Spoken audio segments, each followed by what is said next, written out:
اعوذ باللہ من الشیطان الرجیم، بسم اللہ الرحمن الرحیم۔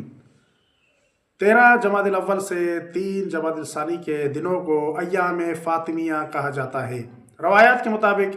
ان 2 تاریخوں میں سے کسی ایک تاریخ میں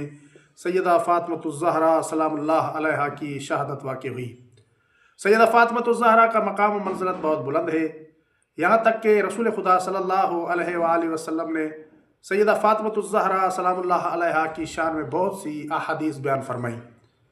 رسول خدا صلی اللہ علیہ وآلہ وسلم کا یہ طریقہ تھا کہ جب بھی سیدہ فاطمۃ الزہرا رسول خدا صلی اللہ علیہ وآلہ وسلم کی خدمت میں حاضر ہوتی تھی تو رسول خدا صلی اللہ علیہ وآلہ وسلم سیدہ کے استقبال کے لیے کھڑے ہوتے تھے، اور رسول خدا صلی اللہ علیہ وآلہ وسلم بی بی کو اپنی جگہ پر بٹھایا کرتے تھے۔ رسول خدا صلی اللہ علیہ وآلہ وسلم کی ایک مشہور و معروف حدیث میں ملتا ہے کہ آپ کریم صلی اللہ علیہ وآلہ وسلم نے ارشاد فرمایا، اِنَّ فاطمۃ بضعۃ مِنِّی، فاطمہ میرے جگر کا ٹکڑا ہے۔ اور پھر فرمایا، ہیا نور عینی و ثمرۃ فؤادی، یہ میری آنکھوں کا نور اور میرے دل کا ثمرہ ہیں۔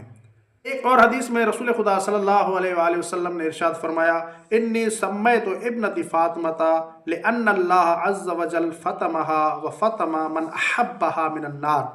کہ میں نے سیدہ فاطمۃ الزہرا سلام اللہ علیہا کا نام اس لیے فاطمہ رکھا ہے کیونکہ اللہ رب العزت فاطمۃ الزہرا سلام اللہ علیہا کو، اور جو شخص سیدہ فاطمۃ الزہرا سے محبت کرتا ہے اس شخص کو آتش جہنم سے اللہ رب العزت نجات دیتے ہیں۔ برکت اور رزق میں وسعت کے لیے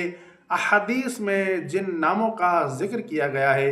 اور حکم دیا گیا ہے کہ مسلمان وہ نام رکھیں، ان ناموں میں سے ایک سیدہ فاطمۃ الزہرا سلام اللہ علیہا کا نام بھی ہے۔